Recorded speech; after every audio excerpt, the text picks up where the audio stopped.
मैं शरीर हूं, शरीर मेरा है, शरीर मेरे लिए है। बात समझ में आ रही है? तो एक एक बात पर विचार करें।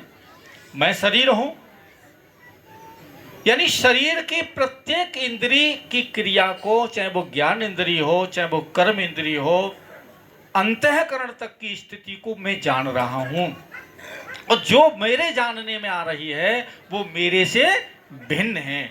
ये बात तो निश्चित हो गई। तो जो मेरे शरीर की प्रत्येक क्रिया मेरे जानने में आ रही है, तो मैं शरीर नहीं हूं। ये तो बात स्पष्ट हो गया। तो फिर शरीर मेरा है, शरीर मेरा है, बोले ये भी बात नहीं बन रही। क्यों?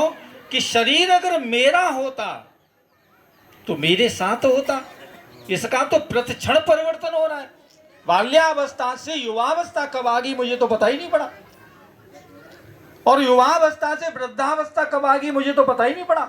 ये तो प्रतिक्षण परिवर्तनशील है, मेरा साथ छोड़ रहा है। तो फिर ये मेरा कहाँ है ना? ये शरीर मेरा भी नहीं है। तो फिर ये शरीर मेरे लिए तो है, ये शरीर मेरे लिए तो है। बोले शरीर मेरे लिए भी नहीं है। क्यों नहीं है भाई? ये शरीर मेरे लिए भी नहीं तो ये बात कैसे बनेगी? बोले ये शरीर अगर मेरे लिए होता तो मेरे कहने में चलता। मैंने तो कभी नहीं चाहा कि शरीर को बुखार आ जाए, लेकिन फिर भी ये बुखार से पीड़ित हो गया। मैंने कभी नहीं चाहा कि ये मेरा साथ छोड़े, ये मेरे साथ रहे।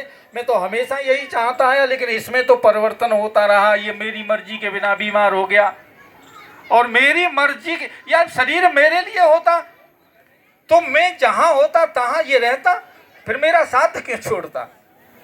या फिर मैं इसके साथ रहता। लेकिन ये विभाग भी होने वाला है।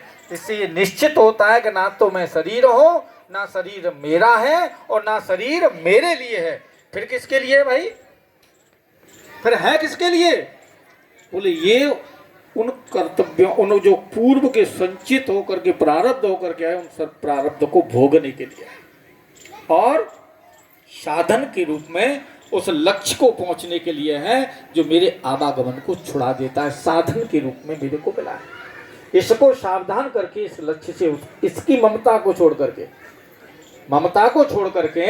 अनाश्रित होता हुआ इसे साधन समझ करके इसको स्वस्थ रखते हुए उस लक्ष्य तक पहुंचने के लिए मुझे मिल गया है। तो इसके द्वारा मैं उस लक्ष्य तक पहुंच, ये लक्ष्य इसी के द्वारा सिद्ध हो सकता है, अन्य किसी के द्वारा सिद्ध नहीं हो सकता। यह साधन के रूप में है, और इसे साधन ही समझ करके क्रिया की जाए तो मैं लक्ष्य तक पहुंच सकता हूं। और अगली कड़ी में